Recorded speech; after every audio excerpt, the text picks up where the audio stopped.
en punto, 8:01 ya. Bienvenidos a Mesa Blue. Numeral Vanessa, pregúntele a Luis Ernesto. Nuestro invitado de esta noche es Luis Ernesto Gómez, que es el nuevo secretario de Gobierno de Bogotá, a quien me da mucho gusto tener en esta cabina. Bienvenido, Luis Ernesto. Vanessa, bien, muchas gracias por la invitación. Bienvenida tú también. Estaba poniendo el trino, invitando a que nos sigan con el numeral Vanessa, pregúntele a Luis Ernesto. Y un gusto estar acá. Usted es el de los Converse. Yo soy el de los tenis, el de los Converse. A veces cambio de referencia. Tengo Croydon, tengo Venus, que son distintas marcas, pero el modelo es como tenis. El mismo. Es como más cómodo. ¿Y cuáles va a utilizar en la Secretaría de Gobierno? ¿Qué marca? ¿Va a cambiar? No sé, yo creo que no. Croydon o qué? Pues depende de la pinta. Tengo unos Croydon rojos, unos Venus negros, entonces depende de la pinta. Y ahí el desafío es la pinta del día de la posesión, de enero, ¿no? Claro. ¿Qué es lo que van a hacer el día de la posesión? Mira, Vanessa, que yo no tengo tanta información porque me fui de viaje tan pronto terminaron las elecciones, quedó un equipo a cargo de la tarea. Sé, y además ya los he conocido por medios de comunicación, que será en el Parque Simón Bolívar. Será algo como un picnic. Entonces, mi mamá, por ejemplo, me preguntó hace un par de días ¿cómo me voy vestido a eso? No, ¿Cómo pues me voy vestida a eso? Y blue jeans. Entonces, pues yo digo, pues a un picnic definitivamente no de corbata. Todo el mundo asocia la posesión como un acto muy protocolario, formal. Pues evidentemente uno no se va a un parque en pero esa esto pinta. ¿Va a ser con concierto y todo? Sabes que no sé, no tengo detalles sé que es modo picnic y pues por supuesto tendrá que haber un capítulo de actos protocolarios en los cuales se toma posesión. Seguramente nosotros, los integrantes del gabinete designado, también estaremos tomando posesión ese día. Pero entonces la duda es cómo irse vestido, y yo pienso, digamos, cómo se siente un lunes en la mañana por lo general. Un lunes o un día 1 de enero, pues muchos están trasnochados sin duda, enguayabados en algunos casos. Entonces una pinta cómoda, creería yo. Modo paseo de olla. Y de asado. ¿Cómo? Y de asado, porque el de asado, pero además es muy común en las localidades que la gente saque o la olla, cocine o haga un asado como una olla comunitaria. Entonces ese debe ser el espíritu. Las preguntas de la gente de una vez, Carolina. Numeral Vanessa, pregúntele a Luis Ernesto. ¿De qué quieren hablar nuestros radioescuchas en el día de hoy? Preguntan a esta hora, por ejemplo, Javier Jiménez, ¿cómo manejará la relación entre la administración distrital y el Consejo de Bogotá? También nos preguntan, ¿los vendedores ambulantes de Transmilenio deberían tener un horario en donde no afecte la movilidad en horas pico, así como un carnet y más organización? También preguntan por las tarifas de los parqueaderos, por los horarios de rumba en algunas de las localidades. Vamos anotando y gracias a ustedes por estar con nosotros, por escucharnos. ¿Cómo es esto? ¿Usted cuántos años tiene, Luis Ernesto? 38 años, Vanessa. Está joven. Pero además ha hecho una carrera muy interesante, es un hombre que ha estudiado un montón, que ha sido viceministro de gobierno, 2 viceministerios tiene encima de gobierno. Durante el gobierno de Juan Manuel Santos fue viceministro de Trabajo, viceministro del Interior, impulsó un programa de 40.000 empleos primeros, Ley Pro Joven, que eliminó el requisito, la libreta militar para trabajar. Eso estuvo interesante. Creó incentivos tributarios y financieros para el emprendimiento y el empleo juvenil. Fue candidato a la alcaldía de Bogotá, precandidato, aquí estuvo sentado en esta mesa, y es la cabeza de Activista, un movimiento medio sui generis, con un montón de proyectos interesantes, de lo cual vamos a hablar. Llegar a un cargo como la Secretaría de Gobierno es importantísimo. O sea, Bogotá, pues imagínese todo lo que hay para hacer. ¿Cómo está? Estoy muy contento de poder, digamos, todo ese programa y trabajo que hicimos desde Activista que mencionaste ahora, unas inquietudes profundas de una generación que entiende la participación democrática, la participación en política no a través de partidos políticos o lógicas tradicionales, sino a través del activismo, de las causas, que es lo que estamos viendo hoy en las calles realmente. Diversas causas, unos marchan por las aletas de los tiburones, otros marchan por que no haya abuso de la autoridad, otros marchan para que el presidente Iván Duque escuche, otros marchan por diversas causas, y un poco lo que buscó Activista era conciliar eso. Y una causa fundamental de generación es la sostenibilidad entendida no solo como conservar el agua y el árbol, sino que de verdad todas nuestras prácticas de crecimiento económico, desarrollo de vida sean sostenibles, incluida la movilidad, un sistema de salud que se piense de manera sostenible y por supuesto el medio ambiente. Un proyecto serio de medio ambiente y de sostenibilidad que fue novedoso, ¿no? Con Activista. Ese fue una de nuestras banderas principales y fue parte de los temas esenciales de la coalición que hicimos desde el movimiento con Claudia López, que era la candidata de la Alianza Verde. Yo estaba participando como candidato del movimiento activista. ¿Y cómo terminaron tan cercanos? Hicimos una coalición de nuestro movimiento con la Alianza Verde, también en la bancada de consejo. Los 6 candidatos de activista participaron en la elección dentro de la lista del Verde. Allí se eligió uno de los concejales, Luis Carlos Leal, un médico cirujano, y parte fundamental para nosotros era que el programa de gobierno que se construyó también con el Polo Democrático, ese programa de gobierno que se inscribió en la registraduría y que fue finalmente el que ganó, y es el que, digamos, en términos legales también es vinculante para todos nosotros, que se cumpla esa promesa de campaña, pues era muy importante. Y ahí los ejes centrales para nosotros era el tema de sostenibilidad en términos transversales. Van a haber una alcaldía que se la juega de lleno por los objetivos de desarrollo sostenible. Uh-huh. Y también otro elemento fundamental era lo que nosotros llamamos democracia consciente, una realidad, y es que puede que cambie el 1 de enero la alcaldesa, puede cambiar el secretario de gobierno, pero eso no va a garantizar que cambie Bogotá. Necesitamos cambiar nosotros, necesitamos que la democracia vaya más allá de elegir, y eso es lo que está mostrando la gente en la calle. Está en las calles, quiere no solo elegir concejales, elegir alcaldes, sino también participar permanentemente en las decisiones, pero debemos establecer una dinámica de corresponsabilidad. Para que la movilidad funcione, cada quien tiene que poner su granito de arena. ¿Usted está de acuerdo con que la protesta, si no molesta, no funciona? Esa frase nos la enseñaron aquí, ¿no? Uno de los ¿Quién les enseñó? Los estudiantes. Los estudiantes. La protesta, si no molesta. Pues yo he estado, no es protesta. No es protesta. Mira, yo he estado marchando con ellos. Pues ustedes también habían visto a la alcaldesa electa Claudia marchando. Marchamos el 21, hemos acompañado las marchas, y el 1 de enero nuestra tarea segura será exactamente la misma: acompañar las marchas, no necesariamente en la calle con ellos, pero acompañar ese espíritu de cambio que se está expresando en las calles hoy, que se expresó en las urnas el pasado 27 de octubre.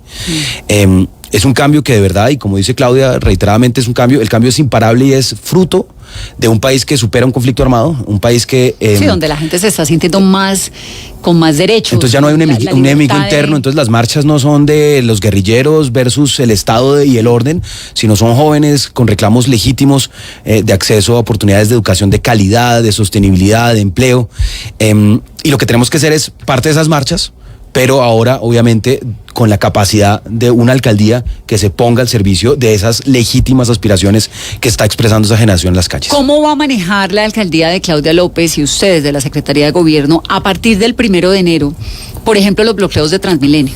Porque uno de los problemas, que es un problema, la gente tiene derecho a protestar, a manifestarse, a hacer lo que quiera, pero arranca estamos en Facebook Live, estamos siguiéndolos para compartirlo en Twitter también para que nos den sus opiniones, y ya vamos a seguir leyendo un poquito más de preguntas. Pero ¿qué va a pasar? ¿Cuál va a ser la posición del gobierno que viene, la administración que entra el 1 de enero frente a los bloqueos de Transmilenio, por ejemplo?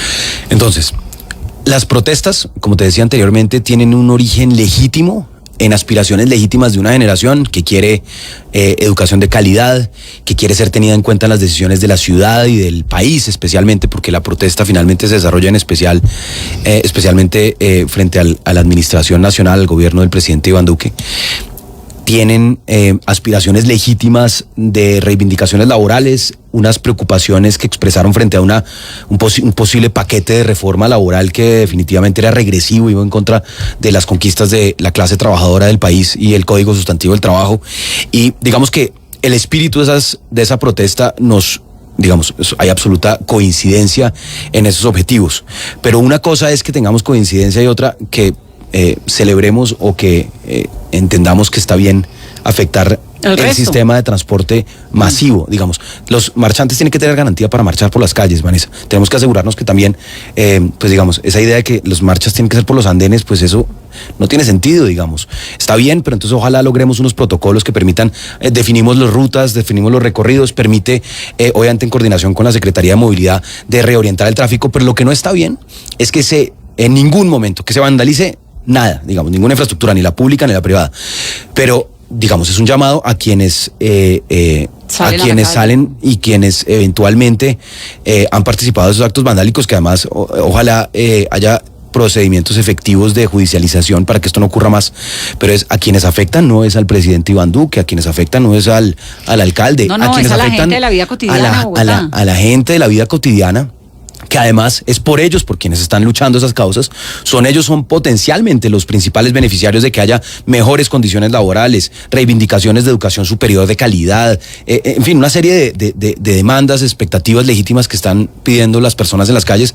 Pero lo preocupante, Vanessa, sería que personas que se ven de verdad perturbadas permanentemente. Yo me imagino una persona, por ejemplo, Virginia, en la campaña era una trabajadora doméstica que conocí, que hicimos un video. Ella vive en Ciudad Bolívar, en la frontera con Soacha. Diariamente gasta 2 horas de ida, 2 horas y media o 2 horas y media de regreso. Doña Virginia me está contando, lleva 2 semanas y lleva sabe 2 si puede ir a semanas, trabajar o no. exacto. Y ella, Y para caminando. ella son las conquistas. Entonces ella le toca bajarse, caminar. En algún momento doña Virginia dice, yo ya no me parecen chévere estas movilizaciones. Entonces tenemos que lograr que ese espíritu legítimo de protesta, de deseos de una ciudad y de un país que progresa, que crece, que también se profundiza en libertades ciudadanas, cívicas y democráticas, pues participe a estas personas y que jamás involucre, digamos, obstáculo al transporte público. En eso coincido con la solicitud que ha hecho la alcaldía actualmente, pues no metamos al Transmilenio en el paro. Métanse lo que quiera, pero no con Transmilenio. Carolina, hay un proyecto de ley ya avanzando, ¿no?, del Partido Conservador. ¿Qué es lo que propone? Hay un proyecto de 10 del senador Juan Diego Gómez del Partido Conservador que proponen regular la protesta social, y no solamente eso, Vanessa, sino que, por ejemplo, prohíbe los encapuchados en las movilizaciones, prohíbe las obstrucciones de las vías públicas, y también si en estas movilizaciones hay estudiantes que están estudiando con créditos del ICETEX, los van a perder si participan en actos vandálicos. Hasta ahora es un borrador de proyecto que no tiene aval del gobierno. Entonces, este es un proyecto del Partido Conservador, de Juan Diego Gómez, que pretende ponerle unos límites, ¿no?, y como un marco legal: no encapuchados, no obstrucciones a la vía pública, y quien esté en actos vandálicos podría perder su crédito del ICETEX. ¿Del SENA no? No, solamente Porque habla en un momento de hablaron créditos del ICETEX. Solo del ICETEX. ¿Usted cree que la protesta se debe regular? Mira, Vanessa, yo creo que el espíritu de esa iniciativa de un senador conservador es evidentemente conservadora, digamos. Es de conservar el statu quo, es natural que venga del Partido Conservador, pero lo que ha logrado, las grandes conquistas sociales, las grandes conquistas de libertades, de las mujeres, de la inclusión, del voto para la mujer, de la educación pública gratuita, todas estas son conquistas, incluso de la tutela, la misma Constitución, que es una constitución garantista de derechos y progresista, todas han sido fruto de la movilización social. Y el cambio, digamos, muchas veces no se gana, no está en las urnas, sino viene de las calles. Entonces, pues no sorprende que de un sector normal, un sector de la sociedad colombiana, un sector político del conservador, pues se busque pues frenar ese ímpetu de cambio. Pero yo usted, no comparto con que la protesta no se sé regule, si es frenar, y menos en esos términos. No sé si es frenar, pero usted, que es medio alemán, ¿no? Usted hizo su... Yo, bueno, estudié en Alemania, pero medio alemán no, mi hija va al colegio alemán, pero usted es como lo más estudió alemán en que tengo. Alemania, ¿no? Yo estudié en Alemania, en la ciudad de Berlín, en la Universidad ¿Qué Humboldt. hizo? Allá estudié ciencia política y economía, y de hecho allá también hice paros como estudiante. La Universidad Humboldt es una universidad pública, y también como corresponde, y como en esa época estudiantil, pues en la esquina hicimos paros que como podía. corresponde. ¿Ah? En la esquina que se podía. No, que va, en Alemania, digamos... En Estados Unidos hay unas esquinas especiales donde usted puede pararse, usted tiene que pedir permiso, usted le dicen, usted puede manifestar frente a la Casa Blanca 24 horas en tal esquina, puede, todo el día. Del resto tiene que pedir un permiso. Entonces, hoy va a haber una protesta en la calle tal, de tal a tal, de 9 de la mañana a 5 de la tarde. Así es, digamos, hay unos lugares donde permanentemente pueden realizarse todo tipo de manifestaciones, así está establecido, y cuando se requiere o cuando la marcha o la movilización pretende hacerla en otro lugar, se pide un permiso, y aquí es algo parecido. De hecho, aquí no existen lugares permanentes de aglomeración, es necesario pedirla. En eso incluso son más avanzados países, porque dicen permanentemente, si usted quiere estar enfrente al Palacio del Líbano, enfrente a la alcaldía de Claudia y a la oficina de Luis Ernesto, quiere estar ahí montando y protestando, digamos, en Estados Unidos que en la se podría. Plaza Bolívar, en teoría, a menos Tiene que una estén restricción, organizando exacto. Navidad como la semana pasada. Pero digamos que es importante que ese ventil, digamos, a función de que haya un desahogo, un desfogue, se dé de manera virtuosa y no de manera conflictiva, que conlleve a la violencia, es fundamental. Por eso, pero una calle de Berlín un martes a las 12 del día con el transporte público parado y con un montón de gente en la puerta principal de Brandenburgo, ¿se puede? Sí, y lo vieron, ustedes vieron en París, no han visto las, digamos, con permisos, se puede con permisos, pero lo que digo, reorientan el tráfico, se reorienta el tráfico y se busca la menor afectación a las personas que no participan de la protesta. Pero son países que también tienen, digamos, aquí estamos hablando de países que tienen como eje central de la relación entre los ciudadanos y el Estado los derechos humanos. Claro. Y la garantía de los derechos humanos, digamos, un derecho fundamental es el derecho a la protesta. Digamos, la República Francesa nace de una protesta, nace de una profunda protesta, un orden establecido.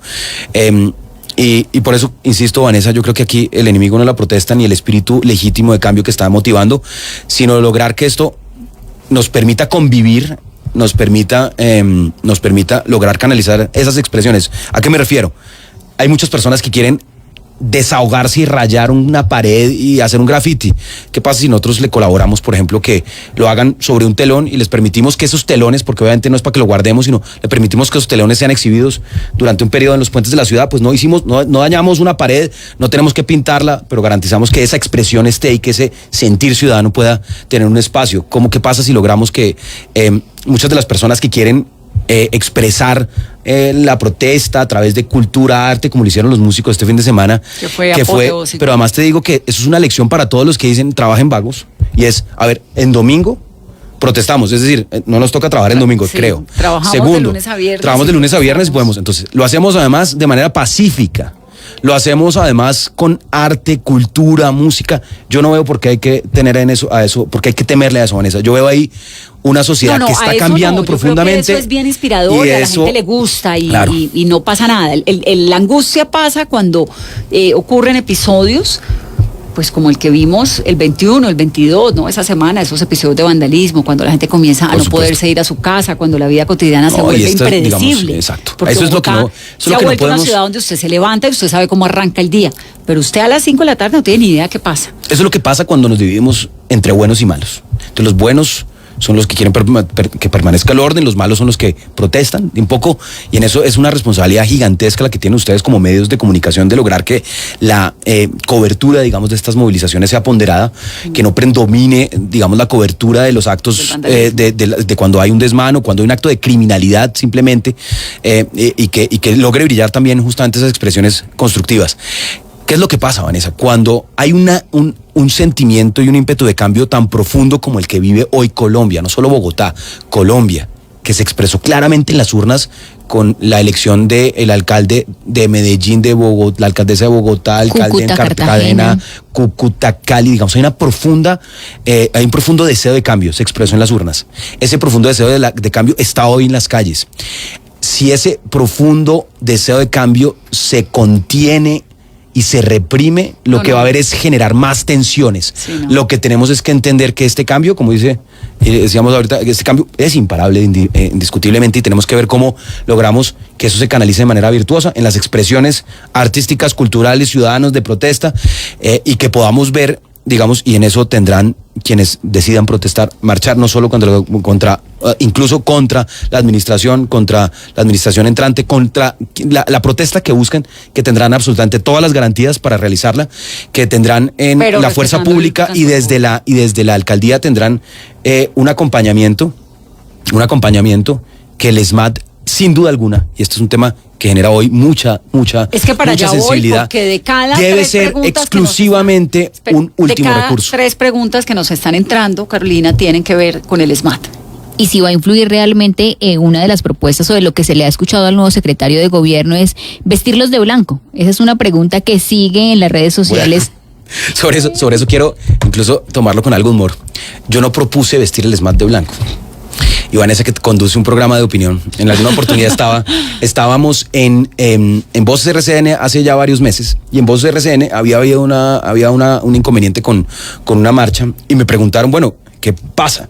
¿Qué hacer? Y yo le dije, mire, en varios países enmarcados en derechos humanos han establecido protocolos de derechos humanos y han encontrado, y esto no es opinión de Luis Ernesto, sino hay estudios que demuestran que cuando se cambian protocolos de indumentaria, protocolos de equipamiento, protocolos de quienes integran esa fuerza, digamos, de establecer relaciones entre las personas que están allí y los marchantes, que se disminuyen las tensiones. Ejemplo, si yo puedo ver tu rostro, Vanessa, pues estoy viendo y es el rostro de Vanessa de una mujer. Por eso hacemos periodismo mirándonos a los ojos. Si yo puedo ver tu rostro, es menos probable que te agreda que si tienes tu rostro cubierto y estás. Entonces, eso, digamos que un poco ha sido trivializado. De hecho, me han hecho unos buenos memes donde aparecen estas figuras de la Guerra de las Galaxias, los Stormtroopers, que vamos a hacer un performance. Yo no estoy proponiendo vestir el SMAT de blanco. De hecho, no podría, no me compete a mí como secretario de gobierno ni alcaldesa. Esto no es de tendría competencia la autonomía, de la nación. sí. De acuerdo, pero aquí digamos, el debate, digamos que entiendo que se trivialice en redes sociales y bienvenido el humor siempre y bienvenido poderse reír uno de sí mismo.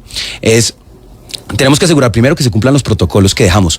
El ministro Guillermo Rivera, ministro del Interior, el último ministro del Interior de la administración de Juan Manuel Santos, con quien compartí gabinete, yo era su viceministro durante algún tiempo.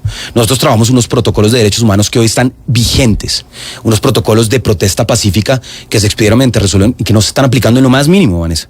Entonces, digamos, y son protocolos concebidos para un país de posconflicto. Evidentemente este gobierno tiene una visión distinta frente al proceso de paz, frente a lo que implica una sociedad que se dinamiza fruto de un acuerdo de paz, fruto de el crecimiento, digamos, del nivel educativo, del acceso a la información, de la superación de la pobreza extrema, que implica una ciudadanía más activa, más empoderada, que no vende el voto, que quiere ser parte de la toma de decisiones y que sale a las calles, Vanessa. Y pensando en eso, se hicieron esos protocolos. ¿Y esos yo lo protocolos que estoy diciendo qué dicen y por qué no se están cumpliendo? Entonces, por ejemplo, el caso dramático, lamentable del fallecimiento de Dylan. Eso es una absoluta, clarísima vulneración de todos los protocolos que tiene el SMAT, por ejemplo.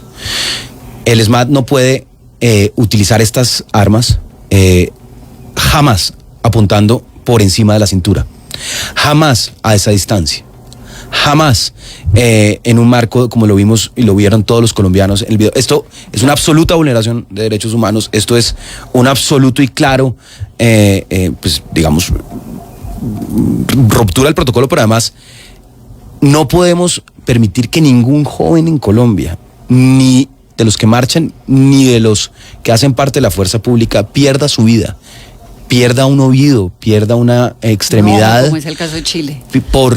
Porque no podemos dialogar y ponernos de acuerdo en torno a unas aspiraciones legítimas que están siendo expresadas en la calle. Usted dijo ahorita algo sobre el SMAT que se nos pasó, que el SMAT tiene que ser el último recurso.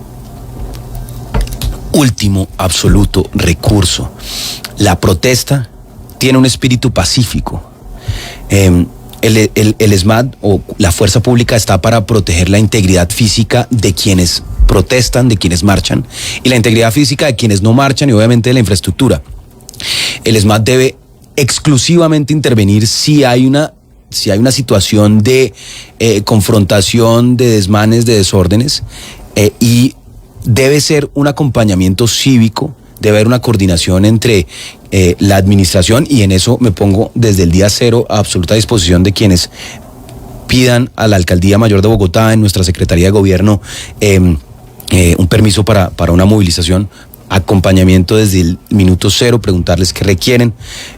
Como te decía anteriormente, si nosotros logramos canalizar de manera virtuosa la protesta, pues muchos de ellos quieren hacer una expresión, y esa expresión puede ser cultural. ¿Qué pasa si les facilitamos una plaza donde pueden congregar personas? Además, si hay una banda que quiere tocar, pues perfecto, si es posible, se coordina incluso la logística para que hagan esa expresión musical, la ciudadanía participe, la alcaldía debe facilitar. Es que eso no es imposible. Lo que pasa es que los episodios que hemos tenido en Bogotá han dejado unos sinsabores muy incómodos, muy dolorosos, y un vandalismo inaceptable contra el sistema de transporte. No, es absolutamente inaceptable. Deslegitima, pero no deslegitima la protesta ni los sentidos de la protesta, pero sí definitivamente golpea y, en Cali y los ocurrió. Más la semana pasada cerraron todas las entradas de Cali. Entonces Cali de repente a las 4 de la tarde era una ciudad en la que la gente no puede entrar y salir. ¿A son de qué? Vanessa, mira, porque sus derechos como miembro de la protesta, pues sí, muy válidos, pero los míos como ciudadana que no quiere también, ¿no? El comité de paro es el más interesado en que no se desborde ni haya desmanes. No haya vandalismo. Por eso es fundamental, y ya se ha logrado, el autocontrol, digamos, Hoy el Código de Policía permite que cualquier ciudadano registre un procedimiento de la policía. Y por eso hemos visto una serie de videos en redes sociales que de verdad son escandalosos.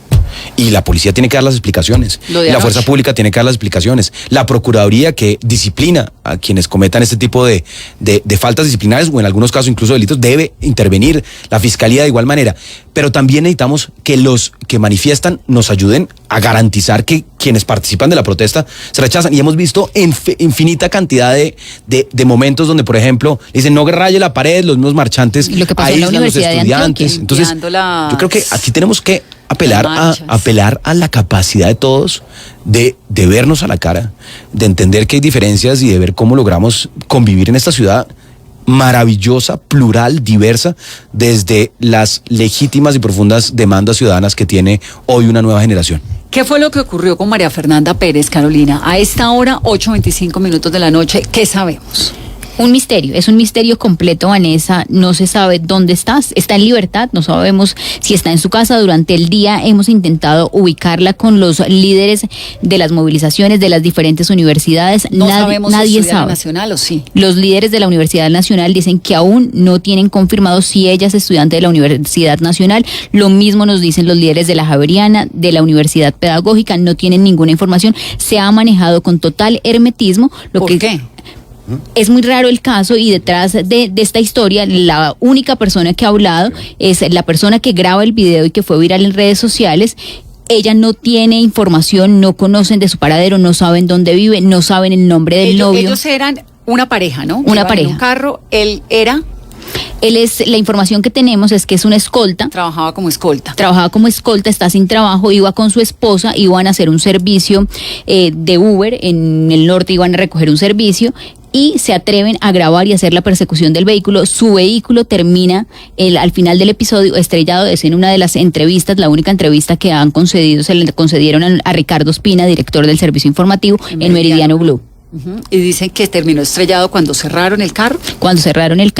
Que después, cuando el vehículo que pertenece a la policía, en los papeles, en los registros del RUN, aparece de la policía, y que el mismo director de la Policía Metropolitana de Bogotá, el general Huber Penilla, ha dicho que el carro es oficial de la policía y que casualmente iba pasando por el lugar y prestaron la colaboración a los funcionarios del ESMAD. Esa historia está pésimamente contada desde cualquier lado y es espantosa desde donde la vea uno, y no han podido explicar qué fue lo que ocurrió, porque hay una chica que está en la 45 con 30 manifestándose y de repente termina montada en un carro que no tiene ninguna seña de la Policía Nacional, solamente porque aparece en el registro del tránsito registrado a nombre de la Policía Nacional, con 5 miembros de la institución. No sabemos quiénes son ellos, sabemos que son de la institución porque el general Ateortúa y el general Pinilla no han dicho que no. No, y que ellos dicen que son policías, y que después de los 10 minutos en los que la chica estaba en el vehículo, los oficiales gritando, enloquecida y desesperada por la ventana, mientras otra persona desde el carro del lado grababa, paran y la bajan. ¿Y la bajan por qué? Dice, porque se sintieron temerosos ante la presión ciudadana, empezaron a sentir temor, y la decisión que optaron fue entregárselos a la comunidad. Y dice el general Penilla, craso error, el procedimiento, independiente de las consecuencias, debió haber terminado y ya hay una investigación en proceso. Pues sí, porque si a usted lo capturan, pues tienen que judicializarlo, no tirarlo en la mitad. Y se ha hablado desde una retención. ¿Qué fue lo que dijo el general Ateortúa sobre el caso? Pero yo les pido el favor, no me cuestionen todo lo que hacen nuestros policías, todo lo que hacen, si miran, si no miran, si proceden, si no proceden, están en el derecho de decirme una explicación, pero eso también tiene que tener un punto. No quiero justificar a nadie, pero también las últimas semanas han llevado a nivel de Bogotá a unos niveles de susceptibilidad muy grandes. No, general, es que no haya que cuestionar, es que no se pueden hacer cosas que dejan tantos cuestionamientos ahí puestos. Eso es lo que ocurre, ¿no? La ciudadanía entera, los órganos de control, la Procuraduría y demás, todos merecen, y hay la necesidad de que se den todas las explicaciones a la ciudadanía. Vanessa, es que esto no está explicado. Esto no está explicado, hay que dar todas las claridades y, digamos, un poco, hoy no me compete, pero a partir del 1 de enero debemos garantizar que la policía, toda la fuerza pública, la administración dé explicaciones de cara a la ciudadanía permanentemente de las dudas que susciten. Esa es nuestra responsabilidad como servidores públicos. Aclarar lo que tengamos que aclarar, explicar las situaciones y además responder por casos que estén de nuestra competencia. La Procuraduría General de la Nación le ha pedido a la Defensoría, a la Personería, a la investigación de la Procuraduría, a la Policía Nacional, que toda la información que tengan sobre este episodio tan complicado, tan cuestionable, tan incómodo, tan incomprendible, porque es que hasta ahora no hemos podido entender qué hacía esa niña montada en ese carro, por qué la montaron en ese carro, por qué si la habían capturado no la judicializaron, por qué la dejaron en la mitad de la 30, quiénes eran los policías que estaban allí, por qué un carro sin signos de la policía, dice la policía que es que el carro estaba pasando por allí coincidencialmente, ¿por qué?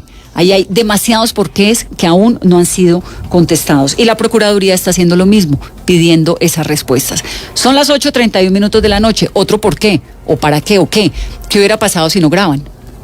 ¿Qué hubiera pasado? No se arriesgan. ¿Dónde está esa niña? ¿Dónde hubiera estado? ¿Y ¿La habrían llevado a un CAI o no? ¿O qué? Y si María Fernanda nos está escuchando, también es muy importante su Pues testimonio que sí nos cuente. en medio de esta historia. Hacemos una pausa, 8:31. Volvemos. Es Mesa Blue. En el Gimnasio Moderno de Bogotá, del 8 al 15 de diciembre, la gran feria en Casa de Santa te invita a vivir la magia de la Navidad.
Soy Álvaro Rodríguez, actor de teatro, cine y televisión, y los invito esta noche, a partir de las 10 en punto de la noche, a echar carreta.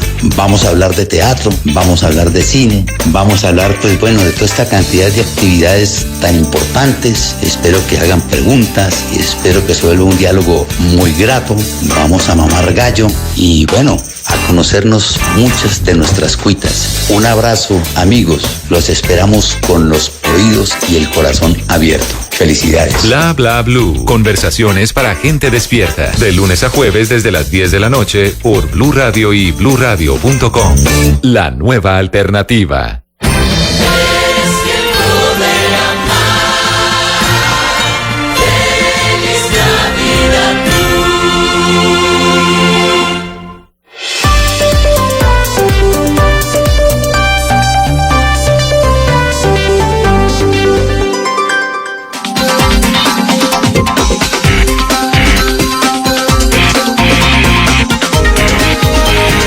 Ocho 33 minutos de la mañana, hay noticia, Carolina, de la noche. El Partido Liberal no va a votar la reforma tributaria. En una reunión en el apartamento del expresidente César Gaviria se toma la decisión, 35 representantes a la Cámara y La 15 más grande. Sí, señora, y 15 senadores del Partido Liberal confirman lo que se había rumorado en las últimas horas y durante el fin de semana, es que no votarán la reforma tributaria. ¿Qué pasó con la reunión de Vargas Lleras, con Duque y con Gaviria? Cambio Radical sí la votó en las comisiones económicas, ya se va a debatir en plenaria, pero esta es una decisión muy importante de cara a lo que se había pensado en algún momento de que se iba a reactivar la coalición del gobierno. Y Gaviria y Duque se habían reunido también en Palacio, ¿no? Tampoco. Bueno, ¿Qué hace el secretario de Gobierno de Bogotá, Luis Ernesto Gómez? ¿Cuáles son las tareas? ¿Usted qué es lo que tiene en la agenda?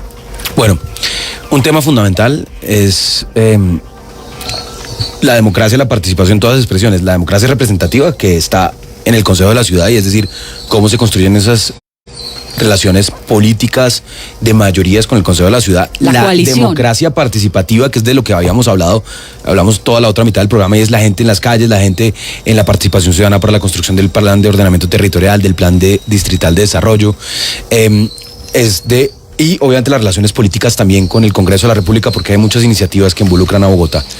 Otro tema central es toda la política de derechos humanos. Pero esperen un segundo, usted es el encargado de la coalición con el Consejo. Sí, señor. ¿Y cómo van a hacer para lograr coaliciones? ¿Tiene la mayoría ya? Bueno, mira, hay un punto de partida muy importante, y es el resultado de la alcaldía trajo consigo también unos muy buenos resultados en el Consejo.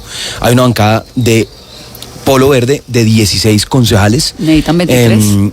23 es la mayoría absoluta en el Consejo de la Ciudad, pero para que te des una idea, la bancada verde era 6, hoy casi prácticamente se duplicó, digamos. Es de verdad un resultado muy bueno, tanto en juntas administradoras locales como en el Consejo. Y debo decir que hay una disposición muy buena de parte de todas las bancadas.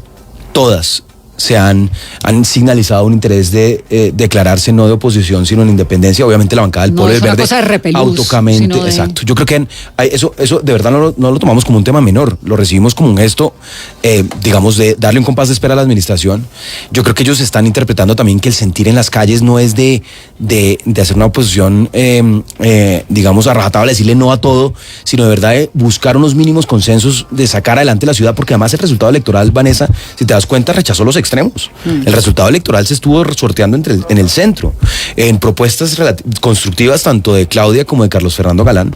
Y por ejemplo, Carlos Fernando Galán, que fue nuestro principal contrincante en la campaña a la alcaldía, ha sido muy generoso y dice, él perfectamente, legítimamente, ocupando la curul, digamos, que le permite el estatuto de la oposición, pudo haber dicho, yo me declaro oposición, y desde el día 1 me voy a dedicar a decir no a todo, porque esta va a ser mi plataforma para ser el próximo alcalde de Bogotá, por ejemplo. Y dijo, no, yo de verdad, auténticamente, genuinamente creo en que tenemos que sacar lo mejor de cada quien. No sé si recuerdas que en la campaña recogió las mejores propuestas de cada uno. De verdad trató un ánimo muy conciliador que nos pareció muy importante reconocer. Que dejó un montón de lecciones. Además. Lecciones para todos, y que además, después de terminar la campaña, también por eso fue tan importante que Claudia la visitara a él, a Holman, a Miguel, y es decir, oiga, aquí no somos enemigos, somos personas que tenemos visiones distintas de ciudad, visiones distintas de la política, competimos en democracia, pero no tenemos que ser enemigos. Y Carlos Fernando, por ejemplo, ha signalizado el interés de declararse independiente. De apoyar. Ahora, ¿quién sería con 1 millón de votos? Digamos, eso no es un tema menor. Yo creo que hay un espíritu muy constructivo de todas las bancadas que están buscando que a la alcaldesa le vaya bien, que está buscando que a Bogotá le vaya bien, y que entendieron que estamos en una plaza de opinión. Es decir, aquí esa lógica política de que tú tienes que tener una clientelita y cuidar tu clientelita para conseguir unos voticos, los que tenían esa fórmula perdieron. Lo que hay en el Consejo hoy es pura opinión, figuras que están impulsando causas y que gracias a esas causas ganan visibilidad y llegan al Cabildo de la ciudad, y por eso nuestra tarea es darle a eso toda la dignidad, a esas causas, a esas iniciativas que representa cada uno de los concejales y que además representa democráticamente y tienen todo el derecho a hacernos control político y a reclamar que desde la administración gestionemos esos intereses del concejal y de la ciudadanía. ¿Quién sería el presidente del Consejo que al secretario de Gobierno le podría facilitar, digamos, sus propuestas? Bueno, muy buena pregunta, Vanessa. Pues lo primero es que esto es de autonomía del Consejo establecer las mesas directivas.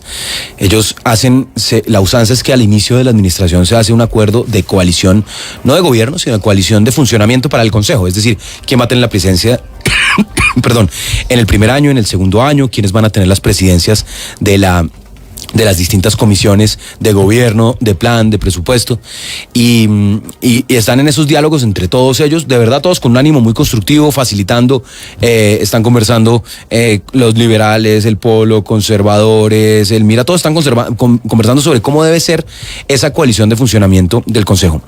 ¿Cuál es la costumbre, digamos, y que tiene más sentido desde el punto de vista democrático? Que la bancada más grande, de lejos, la bancada más grande, que tiene 12 la Alianza Verde, y casi que cuando lo sumas con el Polo son 16, pues que le corresponda a la presidencia en el primer año sería por lo menos lógico desde el punto de vista democrático y de legitimidad en las urnas. Eduardo Arias, Mafe Rojas y Diego Cancino. que son los tres que aspiran. Sí. Yo les he dicho a todos ellos que esto tiene que ser una decisión de la bancada, que nosotros, digamos, celebraría que, y creo que sería lo correcto, como les decía anteriormente, que democráticamente la bancada mayoritaria ocupe la presidencia en el primer año, pero que sea una decisión después de la bancada quién de ellos es el llamado a representarlos mejor. Lo bueno, y debo decirlo, tiene un espíritu muy constructivo entre todos. Hay un muy buen colegaje, todos tienen un gran respeto. Creo que esta elección le dejó a todos muchas lecciones. Muchos se sorprenden de su propio resultado y se dan cuenta que están de verdad en una plaza de opinión extraordinaria, que tienen un gran desafío ante la ciudadanía y por eso de verdad están trabajando de la mano con mucha inteligencia colectiva. Y un consejo renovado. Sí, bien renovado. Y con una gente interesantísima, ¿no? Sí, por lo menos la figura de Sara Castellanos, Julián Rodríguez de los Verdes. Muy interesante, esos dos Jorge jóvenes Colmenares. muy interesantes de sectores políticos muy distintos, pero de verdad pero gente muy chévere, talentosos. Maestra Marisol Gómez, que es bien Sí. interesante. Bueno, va a estar Carlos Fernando Galán, Va a nada estar más Carlos y nada Fernando menos. Galán, un hombre que acaba de tener una Sacar 1 millón extraordinaria de votación. Va a ser un consejo a toda la altura y por eso para mí es un honor poder ser su interlocutor. Bueno, entonces, consejo. Segundo, derechos humanos. Derechos humanos, comunidades indígenas, comunidades negras, raizales, palenqueras que habitan la ciudad de Bogotá. Aquí trabajamos todos los temas de jóvenes, democracia, participación, elecciones. Y yo creo que esa es la agenda, y digamos, todas esas causas diversas son fundamentales. También, como se entraña allí en la Secretaría de Gobierno la convivencia, la coordinación, obviamente, todos los temas de inspectores de policía y demás. Yo creo que aquí tenemos que dar buen ejemplo en esta administración de qué quiere decir de verdad convivir, una dinámica de corresponsabilidad, como te decía antes, entender que cada ciudadano está llamado de verdad a poner un granito de arena. Para que el sistema de basuras de Bogotá funcione, Vanessa, no basta con que haya un contenedor, un carro de basura y un lugar que procese la basura. Necesitamos que cada ciudadano, primero, consuma conscientemente.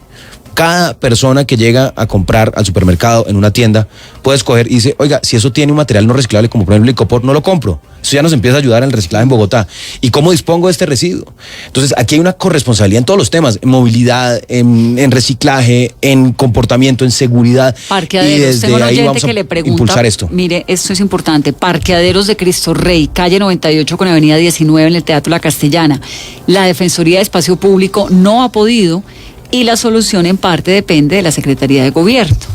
Parqueaderos con problemas como los del Campín en manos de privados y en batallas legales. Vanessa, la Secretaría de Gobierno es la responsable del espacio público. Hay una Defensoría del Espacio Público que es una entidad adscrita a nuestra Secretaría y yo creo que el espacio público va a ser fundamental justamente para esa visión de ciudad, de libertades, de progreso que tenemos, porque la apropiación del espacio público, ese derecho a la ciudad, es lo que permita que haya verdadera convivencia, digamos. Cuando los ciudadanos están en la calle, es una ciudad más segura. Cuando dicen, puedo transitar, cuando tenemos una ciudad 24 horas, que esa es una de las propuestas de campaña que quedaron en el plan de gobierno, una ciudad donde podamos garantizar que las personas... Pero ¿cómo van a ser una ciudad 24 horas si así como vamos a las 8:43 de la noche, Bogotá lleva bloqueada por lo menos 8 horas? Desde las 12 del día la gente que viene del centro hacia el norte no se ha podido mover. Había 38 semáforos. ¿Cuántos semáforos afectados según el último informe de Bogotá Tránsito vía Twitter? 32 intersecciones semafóricas apagadas en Bogotá. ¿Cómo van a hacer una Bogotá 24 horas si es que la de 12 horas nos está quedando dificilísimo? Todo lo contrario, Vane. Si la ciudad es 24 horas, vamos a empezar a resolver también ese problema de tráfico. ¿Por qué? Porque si todas las actividades económicas solo operan en el horario diurno, laboral, pues ese horario es de altos picos de congestión. Si tú tienes una ciudad que opera 24 horas, por ejemplo, ¿qué es lo que más tráfico genera, por ejemplo, en la Cali, en la Autosur? Pues el transporte de carga. Los camiones. ¿Qué pasa si tú tienes unos protocolos, que eso lo hemos hablado, que ingresan en horarios de la madrugada? No solo reduces la contaminación, porque además estas zonas, estas localidades, Kennedy y demás, son las más afectadas por contaminación y son los que más alertas tienen por calidad del aire, porque son camiones botando diésel, humo en un trancón. Entonces ese mismo camión sí entra, claro, ¿no? Pero no en las dimensiones. Entran, por ejemplo, a la central de abastos. Sí. Pero aquí lo que tenemos es que lograr, de verdad, en términos de logística, que la ciudad opere 24 horas. En los términos de movilidad, de transporte, tenemos que buscar y migrar hacia una ciudad 24 horas. Que haya oportunidades de empleo, de comercio, de generación de ingresos 24 horas. La gente cree que 24 horas, Vanessa, es rumba 24 horas. También, pero no es eso únicamente. Obviamente rumba con seguridad, con las garantías, los protocolos, porque además te voy a decir una cosa, es más seguro, tú de pronto lo has vivido, salir con la luz del sol, aquellos que madrugan, esos noctámbulos, aquellos madrugadores es más seguro salir a las 6 de la mañana con la luz del sol que a las 3 de la mañana cuando salen acuden de manera, obviamente esto hay que hacerlo con orden, progresivamente, pero una ciudad de 24 horas es lo que, digamos, Bogotá tiene la estatura mundial global para hacer 24 horas. Hay un acuerdo del concejal Celio Nieves, pero no se ha hecho realidad. Una ciudad de 24 horas, comercio. Cultura, 24 horas, porque hay actividades culturales que son propias de la noche. Comercio, porque hay actividades comerciales que funcionan mejor en la noche y que podrían abrir nuevas oportunidades de trabajo. ¿Cómo qué? Digamos, ahí hay diversidad de temas. Centros comerciales. San Victorino por la noche. Digamos, el madrugón. No, creo que en el digamos, centro de pronto no. Mira, tú tienes, digamos, cuando hay ciclovía nocturna, cuando hay madrugón, cuando hay todo este tipo de actividades, mañana es la última veces ciclovía nocturna. se dinamiza el comercio en esas jornadas. La gente dice, bueno, salgamos, tomémonos la calle, tomémonos un canelazo, compramos algo, alguna vaina. Esto dinamiza la ciudad y eso es bueno. Una ciudad que está apropiada por los ciudadanos, que tiene, nuevamente te digo, un derecho a la ciudad. Es decir, tú quieres vivir la ciudad de una manera, hazlo, garanticemos que el espacio público le brinde a esas personas ese desarrollo de su personalidad sin que transgreda ni vulnere a otros. Aquí hay alguien que le está diciendo, Gomelo Faltón, que entregó una esperanza y a activista por un puesto politiquero. Bueno, muy, muy importante. Mira, ahorita te decía cuando estábamos fuera de micrófonos, Vanessa, asumir una tarea de gobierno, no en la Secretaría de Gobierno de Bogotá, ni la alcaldesa de Bogotá, gobernar en el siglo XXI, gobernar en la era de las tecnologías de la información, donde la relación entre los ciudadanos y los gobernantes es horizontal. Es de tú a tú, ¿cómo se llama la persona que me está cuestionando por la coalición que hicimos? No, ya lo cerré. ¿Ya lo cerraste? Bueno. Él o ella. Gomelo Faltón. El que me dice Gomelo Faltón. Gobernar en esta época. Ah, no, numeral humana, eso no será, claro. ¿Quién es? Pues no sé, humana. Debe ser un humanista. Sí. Mira, Vanessa, gobernar en esta época quiere decir tener humildad, escuchar, tener la capacidad de rectificar. Yo creo que gran parte de ese pliego de condiciones que tiene el comité de paro tiene un grito descomunal de gente con su cacerola diciéndole al presidente, por favor, presidente, escuche, tenga la humildad de decir, de pronto no lo estoy haciendo, de pronto tenía buenas intenciones, él seguramente quiere acertar, pero la gente no lo siente así. Yo sé que lo hizo escuche, lo rectifica. Entonces, digamos, yo creo que en nuestra administración tenemos que ser capaces de escuchar. Nosotros tenemos un programa de gobierno, ganamos las elecciones con ese programa de gobierno en coalición, debemos gobernar con ese programa de gobierno, pero tenemos que tener la humildad de entender que esta ciudad es distinta a la que nos eligió el 27 de octubre porque las calles han cambiado, porque las prioridades ciudadanas han cambiado y que nos corresponde a nosotros como gobernantes con toda la humildad de decir, bueno, ¿cuáles son sus prioridades? ¿Cómo las atendemos? Y este va a ser el desafío. Le respondo a él porque después dice, salió el Gomelo Faltón, ni siquiera respondió a la pregunta. Y es, yo viví una campaña presidencial donde, a pesar de tener muchas causas comunes, las egos, las vanidades lo impidieron que hubiera dinámicas de coalición y eso permitió que ganara hoy el Centro Democrático y el presidente Iván Duque. Eso fue cuando usted estaba con Petro en la campaña. Yo estuve con Humberto de la Calle. Claro. Soy liberal, ya no de partido, pero sigue siendo un hombre liberal progresista. Y muy de la calle, muy de Cristo, y muy de... No, digamos que coincidencia, Rivera. muy comprometido con el acuerdo de paz, muy comprometido con una ciudad libre, liberal. Cuando digo liberal. Muy de ellos, me refiero a que compartió unos ideales y comparte amistad unos ideales y cercanía de ideales totalmente. Y unas luchas comunes, digamos, estuvimos impulsando el acuerdo de paz, unos desde La Habana, otros desde el Congreso, otros desde las calles, y ahí tenemos una lucha, pero yo viví un sector político alternativo que pudo perfectamente haber encontrado caminos de unidad, sacar adelante un camino alternativo de progreso, de liberal en esencia, y las vanidades y los egos lo impidieron. Yo dije, hombre, yo hago parte de una nueva generación, no podemos repetir los errores del pasado. Y claro, para mí, fenomenal, yo quería ser alcalde de Bogotá. Quería ser alcalde de Bogotá, por eso aspiré, por eso recogí firmas, por eso inscribimos nuestra lista de candidatos al consejo, pero entendí que en un momento determinante, en un momento crítico, era más importante las causas comunes que la casa política. Y las causas comunes con Claudia fueron fruto de un proceso de concertación, de acuerdo, que estaba inscrito, y hoy me siento de verdad satisfecho. Algunos me dicen, usted hubiera ganado. Yo le digo, mira, yo me siento insatisfecho porque siento que logramos un buen acuerdo de ciudad, una visión conjunta y que además, y eso me alegra mucho, en la campaña aprendimos a pues a querernos con Claudia, a valorar justamente esa berraquera, esa fuerza interior que tiene esa mujer. Fue una campaña interesante, las diferencias, ¿no? Debatir entre nuestras diferencias.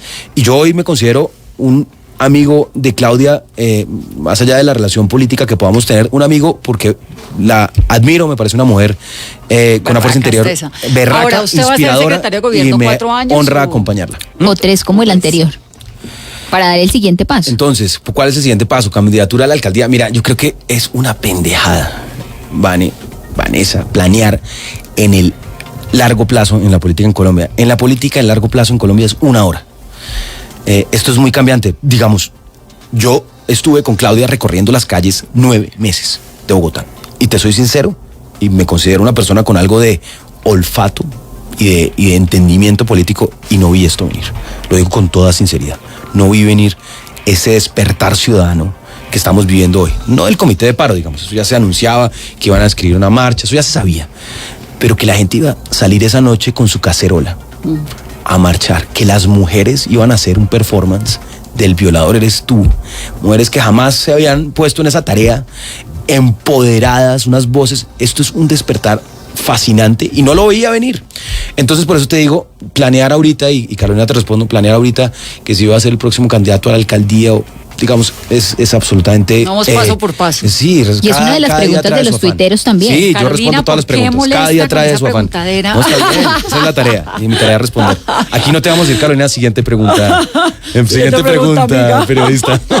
Otro de los retos de la Secretaría de Gobierno es el espacio público, pero más el tema relacionado con los vendedores informales. Este año vivimos el episodio de las empanadas, la persecución. ¿Cómo va a trabajar doctor Luis Ernesto Gómez para evitar esa persecución y de hacer esa transición a formalizar el empleo y los vendedores que hay en varios puntos de la ciudad? Entonces, la ciudad, toda ciudad grande tiene ventas en las calles, pero no tiene ventas en las calles únicamente por una situación económica, y vivimos en una ciudad donde todavía hay personas en pobreza, cada vez menos pobreza extrema, pero todavía hay situación de personas en pobreza, un alto nivel de informalidad, y las ventas en las calles son una oportunidad de ingresos para quienes tienen esa actividad económica, para ellos, para su familia, pero además hace parte del deseo de un ciudadano ir por la calle, no tener que entrar a un centro comercial a comprarse un chicle. Por supuesto. Las grandes ciudades lo que han logrado es que ese espacio público sea apropiado de manera ordenada, garantizando que no sea una vaina precaria, sino que ese emprendedor, y hay que verlo no como un vendedor informal vulnerable, sino hay que verlo como un emprendedor de la economía popular. ¿Cuántos cantantes empiece a crecer, han salido de los metros? empiece a crecer, empiece a tener las condiciones, de cantar en empiece a crecer, pero esto requiere de orden. Y por supuesto, y el espacio público no es del vendedor, él no se lo puede apropiar, y hay mafias. Las mafias que hay y las detrás. mafias, ni una mafia se puede apropiar de, además, pero eso es lo más cruel de todo. Un señor, personaje que está con uso de la fuerza, de intimidación, apropiándose un espacio público, cobrándole arriendos a las personas. Eso es, digamos, una persona vulnerable o pobre, digamos, tratando de buscar un sustento y además pagándole eso es inaceptable, digamos, eso no lo podemos permitir. Pero a lo que hoy es, el espacio público debe garantizar que existan espacios para la compra, para la venta en la calle, de manera ordenada, con un acompañamiento. Yo creo que es fundamental que el entendimiento del espacio público garantice que ahí haya oportunidades de la economía popular. Hoy tenemos una nueva herramienta que no tenía la administración actual, digamos. Yo vi, muchos nos indignamos con el caso de la empanada, dijimos que es esta vaina tan pendeja. No, lo del Clorox de la empanada. Y entonces, por fortuna, salió la ley empanada, la famosa ley empanada, que fue un buen nombre comercial para... No, y la sensatez al final, todo el mundo dijo, esto está absurdo. Claro, esto se pasó de piña. Entonces, ¿qué pasó? La ley empanada es una ley para el vendedor informal, impulsada por el MIRA. Y esto es una gran oportunidad para nosotros en la alcaldía, de ver cómo, con un marco legal, porque lo que uno no puede hacer, Vanessa, es, a mí me parece que utilicemos el espacio público así, no. Yo soy un servidor público, o seré un servidor público nuevamente desde el 1 de enero, y a mí me toca cumplir la ley. Yo no puedo hacer lo que me parezca. Entonces, le faltaba un marco jurídico legal, no solo de distrito, de acuerdo, de decreto, sino legal, de rango nacional, para poder reglamentar justamente el uso del espacio público, para garantizar que la economía popular, aquellos que están en ventas informales, puedan tener una oportunidad de crecimiento, pero además de crecimiento económico, y que ojalá sean emprendedores, que ojalá ese puesto no sea no sea precario, sino que además cumpla con todos los estándares de sanidad, que la gente no se va a enfermar porque compra ahí, que genere encadenamientos productivos. Eso es bueno para una ciudad, dinamiza la economía, pero hay que hacerlo con orden. Bueno, la Bogotá que llega, dice el informe más reciente de Bogotá, ¿cómo vamos? Seguridad, Carolina. Dice, en 2016 el 41% de los bogotanos se sentía inseguro en la ciudad. Y hoy el 37%. Es decir, en el 2016 el 45%, hoy el 37%. Luego hubo una mejora. Sí, disminución en cuanto del 37 a la percepción de seguridad. 89, 40, estoy aprendiendo a sumar. 8% menos. Mejoró en 8% la percepción de la inseguridad. Eso me parece importante. En el 2019, este año, el 42% de los ciudadanos en Bogotá denunció que el delito del que fue víctima en el último año denunció sus delitos. 42%. En el 2016, el 46%. Es decir, falta ahí. No ha mejorado las denuncias, no han mejorado las denuncias. Y de las quejas constantes de que es muy difícil presentar y radicar una denuncia y que se demoran 2, 3, 4 y hasta 6 horas. Hay una sensación muy incómoda en la gente que no se siente acompañada del sistema judicial en Bogotá para hacer las denuncias, y por eso ese incremento que es significativo. Esto es importante. La alcaldía que sale ahora, Peñalosa, registró la tasa de homicidios más baja desde 1970, de 17.4 casos por cada 100.000 habitantes, que es como se mide, cada 100.000 habitantes, de 17.4 en el 2014, pasó en el 2018 al 12.6 casos por 100.000 habitantes. Es una mejora muy significativa. Esto es de la reducción de homicidios, y comparado, por ejemplo, con Medellín. En Medellín la tasa de homicidios es de 24 por cada 100.000 habitantes, Barranquilla tiene 29 y Cali tiene casi 40 homicidios por cada 100.000 habitantes. Que sigue siendo, 40 es muchísimo. Bogotá con 12.6 sigue siendo muchísimo. Reducción de... Pero está mucho mejor de lo que estaba antes, que era 17.4, bajó del 17.4 al 12.6. El hurto de celulares. Exacto, ahí es donde tenemos unos incrementos, y en hurto y por eso el incremento. Se ha reducido, dice Bogotá, ¿cómo vamos? En un 13% en lo que va este año, comparado con el mismo periodo del año anterior. Pero hay esta sensación tan incómoda de la gente que se siente muy insegura, ¿no? Vanessa, la gente se siente insegura porque hay casos, digamos, porque hay inseguridad y se exacerba la inseguridad en el Transmilenio. Porque digamos, le sacan no lo podemos un cuchillo, discutir, o un señor comienza a masturbarse. Digamos, y por eso, de verdad, aquí hay toda la claridad que una de las prioridades absolutas de los primeros 100 días es hechos contundentes, efectivos en materia de hurto, en materia de mejora, de recuperación de territorios. De hecho, venía de una reunión justamente por instrucción de la alcaldesa, de trabajar con todo el equipo que ha venido preparando temas de seguridad, además desde la campaña, y en coordinación, por supuesto, con funcionarios de la alcaldía, información del empalme, preparar ese plan de choque que va a ser fundamental. Esto es importantísimo. Casos de mujeres embarazadas entre los 15 y los 19 años. Los casos pasaron de 15.379 en 2015 a 10.675 en 2018, lo que significó una reducción del 30,4% en embarazo adolescente. Éxito. Mira, yo hice campaña, hicimos campaña y tenemos serias diferencias con la administración actual. Pero si hay un logro para destacar, es la reducción del embarazo adolescente. El encadenamiento del desarrollo humano parte de ahí. Si tú evitas que una niña o un adolescente se embarace, aseguras primero que ella pueda de pronto acceder a educación superior, pueda tener una ruta de crecimiento laboral distinta, pero además aseguras fundamentalmente que no tenga un hijo en condiciones precarias, que es lo que más afecta justamente al desarrollo humano. Entonces, esto hoy puede sonar como una cifra simplemente, pero detrás de eso hay toda una construcción un futuro de sociedad más próspera, una sociedad que le puede invertir más a cada niño porque reduce la tasa de natalidad y de embarazos no deseados. Y esta cifra además cuenta la posibilidad que tiene un gobierno en 3 años de hacer cambios. Porque es que uno le dice, es que en 3 años no es mucho nada, lo que se puede hacer. Claro que se puede hacer. En Bogotá se redujeron. ¿Sabes por qué lo lograron, los embarazos en un 30%. ¿Sabes por qué lo lograron? Porque dieron este es un objetivo. Es uno de los objetivos además asociados a las metas de desarrollo sostenible. Este tiene que ser un objetivo. ¿Qué es lo que hay que hacer? ¿Qué tiene que hacer cada secretaría para lograr este objetivo? Y lo que ha planteado la alcaldesa es, nosotros tenemos que poner todo el aparato de la ciudad, del distrito, en función de los objetivos de desarrollo sostenible, y eso implica qué tenemos que hacer, qué prácticas han dado resultado en otras ciudades, qué debemos implementar para asegurar que a un indicador concreto tan fundamental para el desarrollo humano como por ejemplo la tasa de embarazo adolescente o número de embarazos no deseados podamos tener unos resultados como esos que hay que reconocer fueron exitosos. Señor secretario, le deseamos mucha suerte. Si a la alcaldesa, gracias, a usted y a todos sus colegas en las secretarías les va bien, a todos los que vivimos en esta ciudad que queremos tanto, nos va bien. Tenemos toda la intención y la voluntad de acertar. Vamos a tener además mucha humildad para cuando no estemos acertando, escuchar y rectificar. Y aquí viene siempre. Esta es Si su me mesa. invitan acá, ven. Bienvenido. Muchas gracias. A ustedes que tengan una muy feliz noche. Gracias por acompañarnos. Numeral Vanessa, pregúntele a Luis Ernesto. Él ahora se mete al numeral y les contesta todas las preguntas de los 1000 que enviaron y que no pudimos contestar en el programa. Que tengan una muy buena noche. Esto es Mesa Blue. Estás escuchando Blue Radio, un país lleno de positivismo, un país que dice...